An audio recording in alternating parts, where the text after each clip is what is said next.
سب سے بہتر مرید سالک اور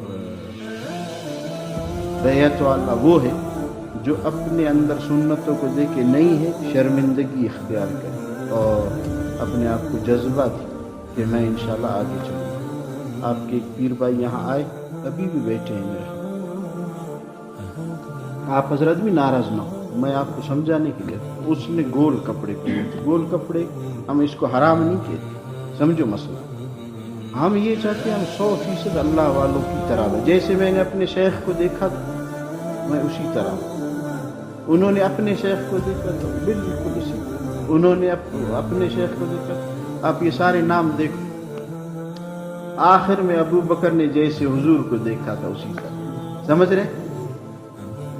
تو اس نے گول کپڑے پہنے تھے، میں نے کہا آپ مجھ سے بیعت ہے گول کپڑے پہن کے نہ آئے، کپڑے چورس آئندہ کے لیے بنائے، بزرگوں کے جو کپڑے ہیں اس طرح۔ پھر مجھے خیال آیا یہ ظالم پھر آئندہ ایسے نہ آئے، تو میں نے اسے کہا اللہ کے لیے آپ پتلون پہن کے آؤ لیکن ضرور آؤ، گول کپڑے کو چھوڑ دو، آپ پتلون پہن کے آؤ لیکن آؤ ضرور، مجھے اور آپ کو ماحول کی ضرورت، صحبت رہے گی انشاءاللہ صحبت۔ میں خود تو ماحول کا محتاج ہوں، آپ بھی محتاج ہیں۔ اگر مجھے آپ ایک ہفتہ 2 ہفتہ یہ سبزی منڈی میں سبزی بیچنے والوں کے پاس بٹھائے، وہ روحانیت ختم ہوتی رہی، مجھ پہ ان کا رنگ چڑھتا رہے، پھر میں بھی چاہوں گا اپنے لیے کوئی کوٹھی کھول دوں، کوئی بولی شروع کر دوں، اتنے پیسے مل رہے۔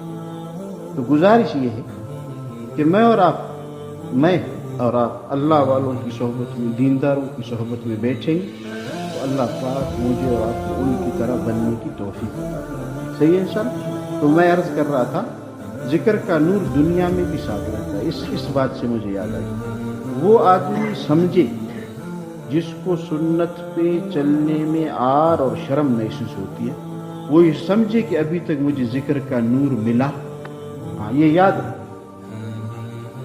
وہ آدمی پکی بات اپنے دل میں بٹھا دے کہ مجھے اللہ کے ذکر کا نور ابھی تک نہیں ملا، کہ میں صاحب کی طرح تو بننا چاہتا ہوں، افسر کی طرح اور میر معتبر کی طرح، لیکن نبی کی طرح بننے میں شرم آتی ہے، یہ سمجھے کہ مجھے نور نہیں ملا۔